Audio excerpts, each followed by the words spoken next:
ஒரு ஊரில் ஒரு பணக்காரர் ஒருத்தர் இருந்தாராம். அவருக்கு ரொம்ப நாளாக யானை வாங்கி வளர்க்கணும்னு ஆசையா. அதனால் யானை வளர்க்குற இடத்துக்கு போயிருக்காரு.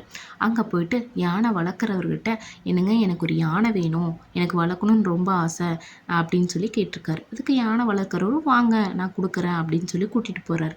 அங்கே போய் பார்த்தா யானைகளை கயிற்றுல கட்டி வச்சுருக்காங்க.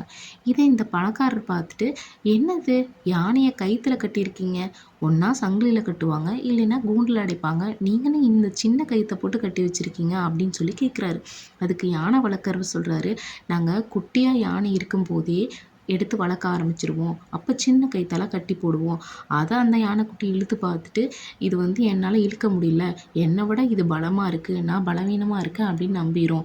அதே மாதிரி அதே கயிற்றுல பெருசாகிற வரைக்கும் கட்டும்போது பெருசாயும் அதனால் அதை இழுக்கவே முடியாதுன்னு நினச்சிட்டு அது வளர ஆரம்பிச்சிருது. அதனால தான் பெருசாயும் அதை சின்ன கயித்தாலேயே கட்டி வச்சுருக்கோம் அப்படின்னு சொல்லி சொல்கிறாரு. இந்த கதையிலேருந்து நமக்கு என்ன தெரியுதுன்னா, நம்ம குழந்தைகளுக்கு சின்ன வயசுலேயே எதிர்மறையான எண்ணங்கள் நம்ம சொல்லிக் கொடுக்கும்போது, நீ வலிமை கம்மி அப்படின்னு சொல்லிக் கொடுக்கும்போது அதையே நம்பி வளருவாங்க. ஸோ நம்ம வளர்க்கும்போது எப்போவுமே நீங்கள் வலிமையானவங்க, உங்களால் முடியும் அப்படிங்கிற பாசிட்டிவான எண்ணங்களை சொல்லி தான் வளர்க்கணும்.